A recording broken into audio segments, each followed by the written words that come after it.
Everybody, so we're in May now, so it's time to look into the games that was played during the month of April and see which one made the top 9. So before I get to the top 9, I always like to look at the stats first. So in April, I played 58 times with 35 different games. 30 of those were my own copy, so that's 7% of my base collection that was played. Now let's have a look at number 9 position. So in the number 9 position, it's Alien: Fate of the Nostromo. I purchased this game a few weeks ago, and I gotta say, I bought this on theme alone. I really enjoy the Alien legendary game. I've played the Nemesis and really enjoy that one. So I wanted to get this one when I came across it. And it does follow the movie fairly closely, and that's what the artwork is all based on as well.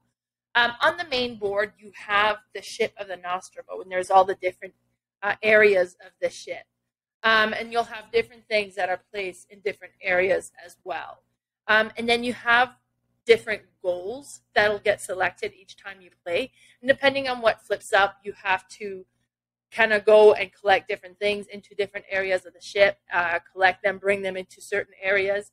But you may also encounter the alien. And then when you encounter the alien, the crew morale goes down, and then you have to run away, and you can take damage as well, and so on. So this is a cooperative game. It was really interesting. I played it with my stepson, Nick, and we both lost. It was, I felt like we did not too bad, but in the end, the alien was just all over the place, and Nick was kind of trapped in a corner, and we didn't make it, unfortunately. So, but that was my number 9, Alien: Fate of the Nostromo. In number 8 position, I have Deception, Murder in Hong Kong. So I had a small game night, and a few people came over, and we ended up playing this game 3 times last month.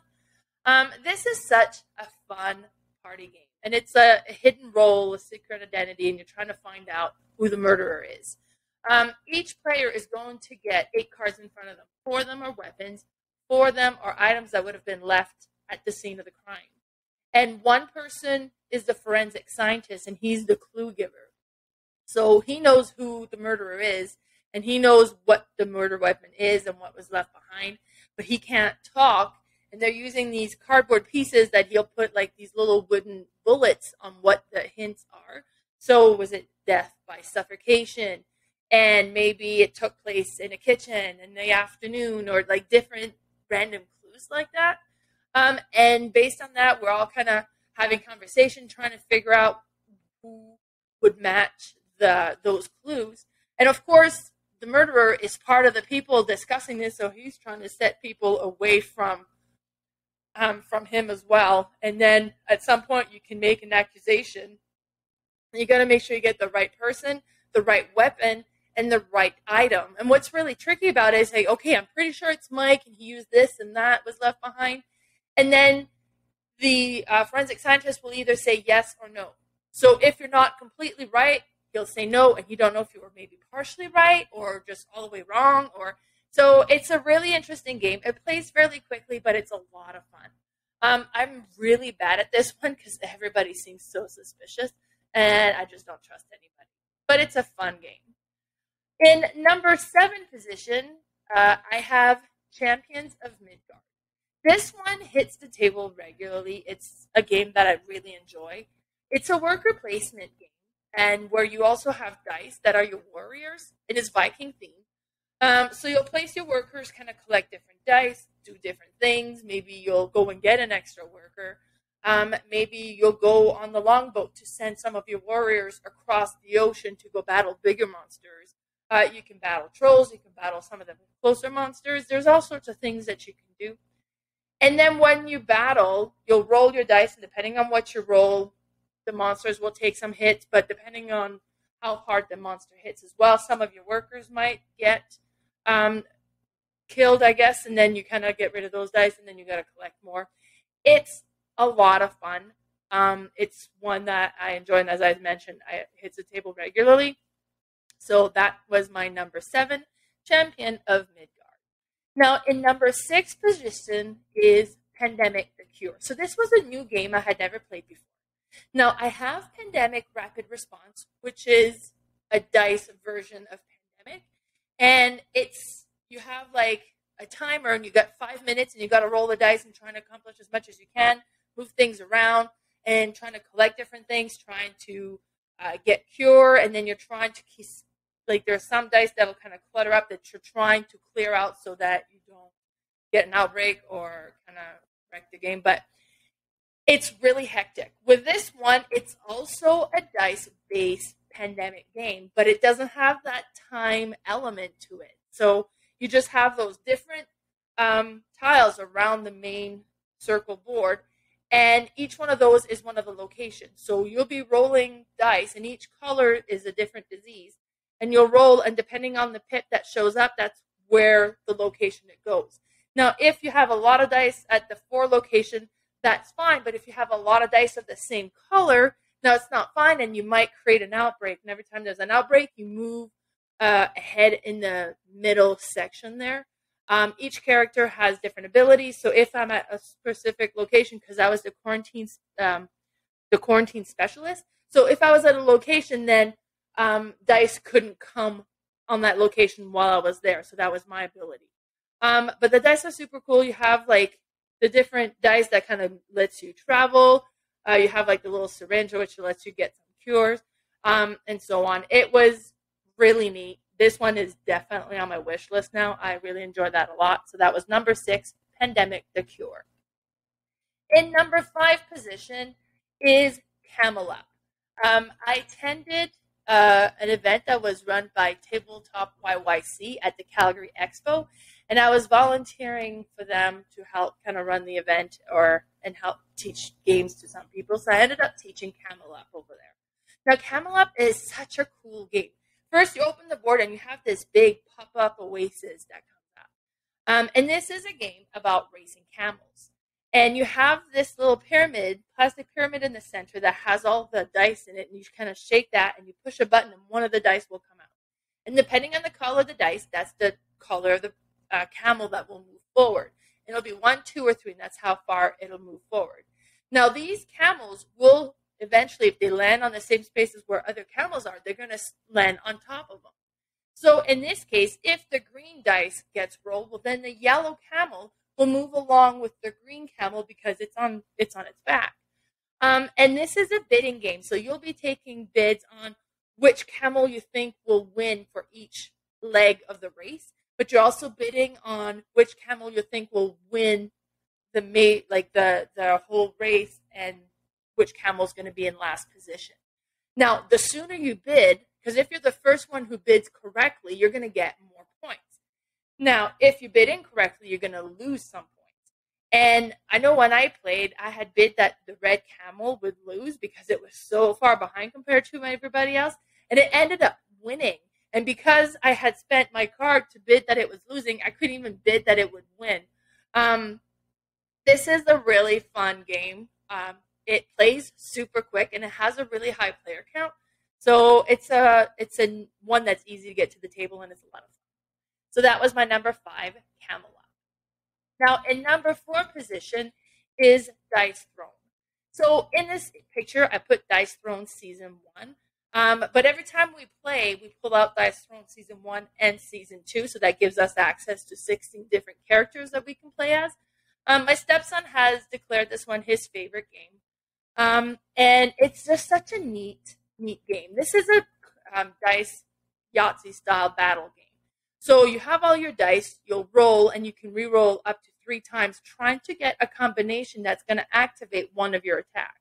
And then you can apply that attack to one of the other players, and then they can defend themselves against your attack, and then you'll kind of be handing out different attacks or hits, or sometimes you'll have some or kind of effects that'll trigger for them as well. So maybe you poison them, or you set them on fire, so every round they take a bit of damage, or maybe you get them entangled so they can only roll 2 times, or different things like that.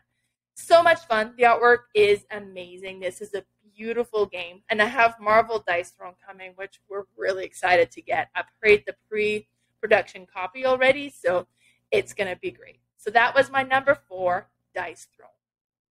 Now, in number 3 position, I have Raiders of the North Sea. I hadn't played this one in a while, and I was craving to play it, so we got it to the table. And this is another Viking themed game, and it's such a neat worker placement game. And this has like a unique mechanism that I personally haven't seen in any other game. Now, I know some games are utilizing this, but I haven't played those. So the way that it works is you start with one meeple, and some of the meeples are already kind of put on the board. And on your turn, you can place a meeple on an empty spot and activate that action. And then you'll pick up another meeple and put it back in your hand, and then it activates that action. Now, depending on the color of the meeple, where you can go, or the type of action that you can do at different locations, you're collecting resources so that you can go raid further in the villages and different things. Then you'll be like rolling dice and collecting different strength that you have as well to kind of see how you score. And then at the end of the game is whoever has the most point is the winner. This is such a neat, fun game. Like I said, the mechanism feels really unique to me. Plus, the components are great, and this comes with the best metal coins, and it is just so satisfying to play. So that was my number 3, Raiders of the North Sea. Now, in number 2 position is Blood Rage. I purchased this game the first time in 2017, but it was a birthday gift for my brother. And I played it the first time in 2019, and I was really impressed with it. I keep saying I don't like area control games, but this one is definitely an area control game, and it's so much fun. And this is another Viking-themed game. So Ragnarok is upon us. The world's going to be destroyed, so each clan is going swinging, basically, and trying to earn enough glory to kind of earn their spot in Valhalla. So each round, there'll be a province that's going to be destroyed. And it's a card drafting game as well. So you're passing cards around. You're kind of collecting some card, adding that. Now, some of them will be quests that you can score on. Some of them will be different upgrade abilities that you can give your leaders and your clan members, or your ship, or you can kind of recruit monsters into your clan, and you'll be having battles, and you're kind of upgrading your abilities, and it's kind of, and rage is what you spend to get your actions, so you're trying to kind of increase your rage as well. And it is a very neat, super fun game. Really enjoyed this. So I finally found my own copy, and we've played it a few times now. One thing I'd like to mention too is Dized, D-I-Z-E-D, is an app that has a bunch of different tutorials and rules on it, and they have a really great video tutorial that's interactive to learn this game. And it's really neat because you're learning as you're playing, so it takes no time at all to get kind of over the rules. You're playing right away, learning as you go, and then the app kind of walks you through the whole thing. So it was super easy to get to the table, and it was super easy to teach other players and new players because of that app, and I was a big fan of that. And then in number 1 position for the month of April is Terra Mystica. So I bought this one back in February. I had heard a bunch of good things about it, and I was a little daunted about it because it sounded like I had heard that it was a fairly complicated game. But you know what? We played it, and it wasn't too bad, and it was so good. This is definitely worth all the hype that it gets. It's an amazing game. So it reminds me a little bit of Catan, but upgraded to the next level. So you have this map, and everybody kind of selects a different player that they're going to play as, and each different characters or clan, I guess, kind of gets their own abilities and special powers that they'll be able to do. And each clan also has to build on a certain type of terrain. So in my case, I built on that dark gray terrain. So if I want to spread and kind of put more dwellings out or different things like that, I have to terraform the terrain that are surrounding me where I want to build to match the terrain that I need to be. So in the middle of my board there, you see the circle with all the different terrain. And if I wanted to go from the dark gray to the red one there, that's kind of passes 3 different shovel. That means I would have to terraform that location 3 times in order to get to the right terrain. Now, you can do that all in one go. You could do it in different steps, but until you build on it, anybody could come along and build on the terrain that you're working on. So you terraform, and then you can put a dwelling on it, and then every time you build things off your board, it reveals more things on your board. So now you have access to more workers. Maybe you get access to some monks and different things like that, and it kind of starts giving you more money. And then as you upgrade different things, then those comes back and it kind of covers up. So now you're getting less workers, but now the city is gone, so you actually get more on that one. And then you can upgrade your city to either become a stronghold, or maybe you're going to upgrade it to become a temple. And it's really neat. It was very satisfying. Plus, there was also the magic or the power mechanism where you get all those little purple cubes.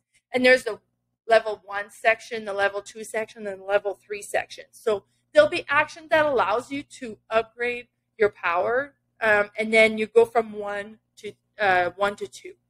Then when you have none in the 1 location, you can upgrade from 2 to the 3 location. And when you have some of those tokens in the 3 locations, you can spend them to activate different abilities. Maybe you can trade for money, or trade to terraform, or trade to get more workers, and different things like that. Now, once you spend them in the level 3, they go back to level 1.